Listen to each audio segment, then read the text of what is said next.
यहाँ पर रहते हुए मार्केट में अदरवाइज़ कहीं पर भी मैं गया तो एक सवाल ज़रूर हुआ कि हमारे लिए बैंक होना चाहिए जहाँ से हम ट्रांजैक्शंस कर सकें, जहाँ से हम रकूम निकलवा सकें, वरना जितने यहाँ पर कारोबार करने वाले लोग हैं उनका ये एक बड़ा मसला है कि यहाँ पर बैंक नहीं है।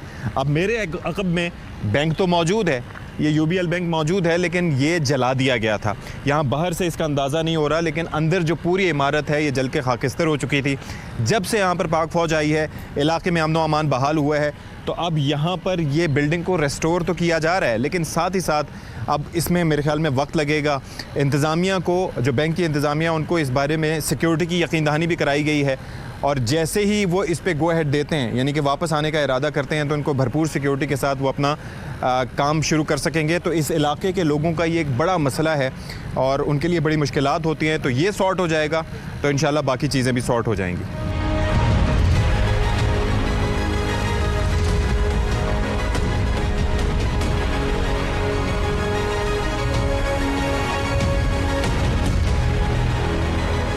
अच्छा जी, यहाँ पर हम अभी मौजूद हैं। जो एल्डर्स हैं, यहाँ के मुशरान हैं, उनसे ज़रा हम बात करेंगे, जानने की कोशिश करेंगे कि अमन व अमान की सिचुएशन कैसी है। ज़ाहिर है ये सबसे ज़्यादा इफ़ेक्ट भी हुए हैं और सबसे बेहतर जानते भी यही हैं। मुझे ज़रा बताएं कि क्या इस वक्त हालात हैं यहाँ के, और पिछले 5-6 महीने में क्या तब्दीली आई है उनमें? बस सर अल्हम्दुलिल्लाह फ़िलहाल अमन अमान है इलाके में। अच्छा, अल्लाह का एहसान है, अमन अमान है फ़िलहाल है, लेकिन आप चाहते हैं कि मुस्तकिल हो? बस अल्लाह करे मुस्तकिल हो जाए, हमारी दुआ है कि अल्लाह मुस्तकिल करे। अभी तक पुलिस का एक बंदा भी इधर मौजूद है, एक नाम के 8 बंदे मौजूद हैं। आप चक्कर लगा के थाना भी देख लो, न थाना है हमें, न कि उसमें कोई बंदोबस्त है, कुछ भी नहीं है। एक आदमी का FIR भी नहीं कर सकता है लोकल गवर्नमेंट। अच्छा, वो SHO खुशदार में होता है? बस नाम के सब हैं, तनख्वाह लेने वाले बहुत सारे हैं, मगर बैठने वाला कोई भी नहीं है। इधर जो कुछ हो रहा है अल्हम्दुलिल्लाह ये फौज की वजह से। DC ऐसी उन लोगों का काम है, वो नहीं आता है अभी। वो नहीं आते? वो क्यों नहीं आते हैं? पता नहीं, उन लोगों से पूछो क्यों नहीं आता है।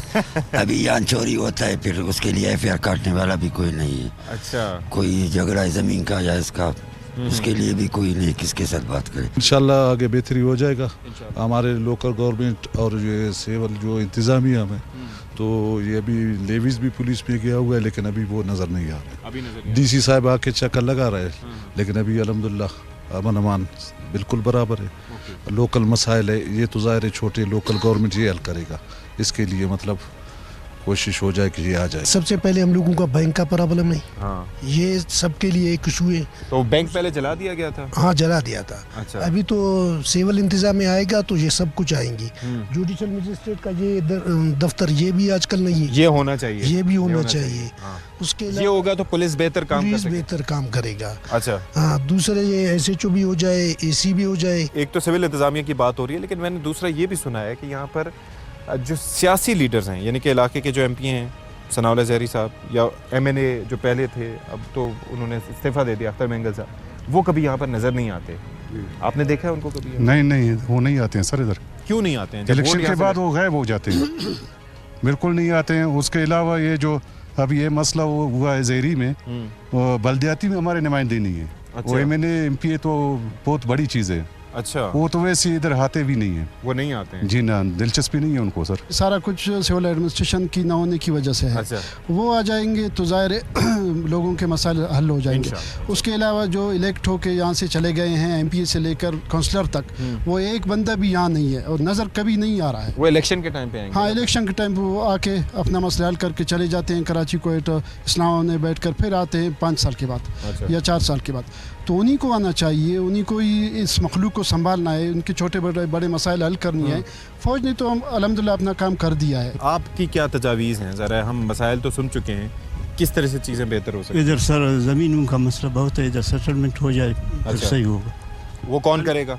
वो DC साहब करेगा। DC साहब करेंगे। चलें DC साहब से भी बात करते हैं और उनसे पूछते हैं कि कैसे मसाइल हल हो सकते हैं।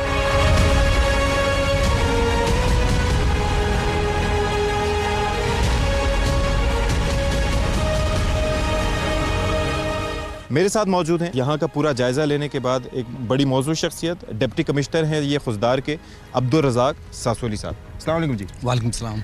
अब्दुल रज़ाक साहब, सबसे पहले मैं यहाँ पर जितने लोगों से इंटरेक्ट किया, वो पाक फ़ौज की कारकर्दगी पे तो खुश नज़र आए कि उन्होंने आके अमन बहाल किया, जो चीज़ें 6 महीने पहले थी अब नहीं हुई, लेकिन वो थोड़े शिकवा गुनाह हैं ऐसे मामलात को लेके जो आप सॉर्ट कर सकते हैं। मिसाल के तौर पर वो कहते हैं कि असिस्टेंट कमिश्नर यहाँ पर नज़र नहीं आते, यहाँ पर काफ़ी इश्यूज़ हैं, बैंक के मसाइल हैं, बाकी चीज़ें हैं जो सॉर्ट होने वाली हैं, क्या उसके लिए सोचा जा रहा है? लेकिन जी पहली बात ये है कि असिस्टेंट कमिश्नर यहीं पे पोस्टेड था और ये पूरी प्रोसेस में असिस्टेंट कमिश्नर साथ रहा है। सिविल एडमिनिस्ट्रेशन हर वक्त आवाम के साथ है। अच्छा, अभी रिसेंटली असिस्टेंट कमिश्नर प्रमोट हो गया, इंशाल्लाह वेरी सून एक नया असिस्टेंट कमिश्नर हम पोस्ट कराने जा रहे हैं। अच्छा, और बाकी आवाम के साथ हमारी बहुत बेहतर कोऑर्डिनेशन है। इससे पहले कुछ पॉलिसीज़ लेवल पे कुछ इश्यूज़ थे, लाइक वाइज हेल्थ की अपॉइंटमेंट्स के हवाले से, एजुकेशन की अपॉइंटमेंट्स के हवाले से, तो कुछ चीज़ें बेहतर नहीं थी। लाइक वाइज जब से ये नई हुकूमत आई हुई है, honourable chief minister Balochistan Mir Sarfaraz Bugti साहब की काविशों से और उसकी कैबिनेट की काविशों से हेल्थ और एजुकेशन के जो जितने अपॉइंटमेंट्स के और रिक्रूटमेंट्स के पावर हैं वो सारे डिसेंट्रलाइज हो गए हैं। 48 स्कूल्स जो नॉन फंक्शनल थे 44 फ़ाल किए, ओनली 4 स्कूल्स रिमेनिंग है। इंशाल्लाह अभी हम अपनी 4th फेज़ कराने जा रहे हैं, इंशाल्लाह उसमें ये भी फंक्शन। अच्छा, हेल्थ के हवाले से आपने बात की, आजकल सर्दी का मौसम है, नमूनिया, अपर रेस्पिरेटरी सिस्टम की काफ़ी बीमारियां मौजूद हैं और इसकी वजह से लोगों को काफ़ी सफ़र भी करना पड़ता है, लेकिन उसके लिए अद्वियात नहीं है। वो मेरे ख्याल में MS साहब भी आपसे इस बाबत बात कर रहे थे, तो वो ये मामला जो है वो इसमें इतने इश्यूज़ क्यों आते हैं? देखिए जी, आर्डर प्लेस हम करते हैं थ्रू MSD। अच्छा, तो आर्डर हमने प्लेस किया हुआ है, इंशाल्लाह वेरी सून यहाँ के मेडिसिन पहुँच जाएंगे। सच कोई बजटरी इशू या कोई दूसरा तीसरा इशू नहीं है। बैंक का इशू, वो कहते हैं कि जी BSP के तहत हमें जो पैसे भी लेने होते हैं तो उसके लिए हमें दूर जाना होता है, तो उसके लिए क्या किया जा रहा है? कुछ ज़ाहिर है कि बैंक वालों से कोई रब्ता किया जा रहा है कि भाई आके अब दोबारा से अब यहाँ पर चीज़ें हम भी बहाल हो गए तो आप आए यहाँ पर सिलसिला शुरू करें। जी बिल्कुल, हम UBL वालों के साथ कोऑर्डिनेशन में और वेरी सून इंशाल्लाह बैंक भी फाल करेंगे। वो आने को तैयार हैं? जी जी बिल्कुल तैयार है। कमिटमेंट दिए उन्होंने? जी जी कमिटमेंट बिल्कुल।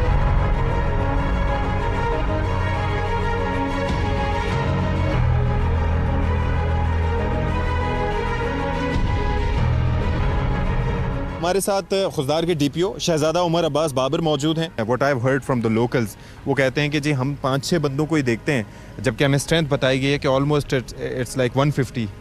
तो ये क्या इशू है? इसमें 150 नहीं है, दे आर अप्रॉक्सीमेटली 120। अच्छा, जिसके अंदर हमारा इशू ये है कि हमारी जुडिशरी इधर नहीं बैठती, हमारी जुडिशरी फॉर एग्जांपल खुजदार में होती है। अच्छा, so mostly my troops are either scattered within the police station and post, plus हमारी एक साइजेबल नंबर जो है वो जाता है इन्वेस्टिगेशंस के रिलेटेड और मामला इंक्वायरीज के related. So most of my staff is in Khuzdar for one pretext और अदर। कोई ऐसा सिलसिला है कि जिससे लोकल्स की आप तक एक्सेस हो, क्योंकि वो भत्ताखोरी की भी शिकायत करते हैं फ्रॉम द पुलिस और इस तरह के चैलेंज, और वो ये कहते हैं जो हमने मिजाज की तब्दीली की बात की थी ना, तो उसके अंदर वो करने के लिए ज़ाहिर है कि you have to play a important role, तो वो उसके लिए कुछ कर रहे हैं? कोई एक्सेसिबिलिटी है कि वो आप तक रीच कर सकें, आप इसमें शिकायत या गुजारिशात पहुंचा सकें? हमारे IG साहब ने इस तरह का एक इनिशिएटिव बनाया कि एक व्हाट्सएप नंबर उन्होंने शेयर कर लिया through out the police station, जहाँ पे आप डायरेक्ट IG साहब को भी एक्सेस कर सकते हो, DPO को भी एक्सेस कर सकते हो। Point number 1। नंबर 2, हमने ये किया क्योंकि ये लेवीज हमारे पास इनहेरिटेंस के तौर पर आई है, they are deeply entrenched over here. हम अब ये कर रहे हैं कि जो लोकल फोर्सेस हैं उनके साथ हम आउटसाइडर्स को मिक्स कर रहे हैं। तो इतना कितने अरसे में हम देखेंगे कि यहाँ से फौज अगर चली भी जाए तो तब भी आप लोग नज़्म नस्क यहाँ पर संभाल सकें? हमारे पास, क्योंकि मैंने जैसा कहा, हमारा ट्रेनिंग का जो प्रोसेस है वो चल रहा है। As soon as it gets concluded हमारी ये टीम इस काबिल होगी कि वो इन्वेस्टिगेशंस को टेक ओवर कर सके, वो ऑपरेशंस को टेक ओवर कर सके। 3 months प्लस माइनस हमारे पास ये टाइम लाइन है कि हम इसके अंदर इंशाल्लाह इम्प्रूवमेंट।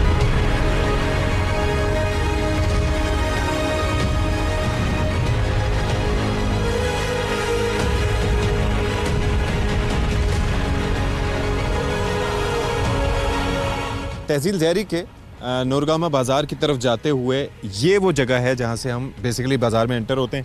ये वो रास्ता है जहाँ से हम ट्रैवल करके आए हैं अभी, और इसके साथ साथ फिर मेरे अगर राइट साइड पे आप देखेंगे तो ये नूरगामा बाज़ार है, और यहाँ पर आप ये देख सकते हैं ये वो जगह है कि जहाँ पर एक तो दुकानें खासी तादाद में मौजूद हैं, लेकिन यहाँ पर आकर ये BLA वाले या बाकी ये लोग अपनी वीडियोज़ वगैरह बनाया करते थे, और तरीक़ेकार सिंपल था, आएंगे 5 मिनट में अपनी वीडियो बनाई और इससे पहले कि रिपोर्ट होके जो अथॉरिटीज़ पहुंचती वो फ़ौरन यहाँ से भाग जाया करते थे। लेकिन ये उस वक्त होता था जब पाक फ़ौज यहाँ पर नहीं थी।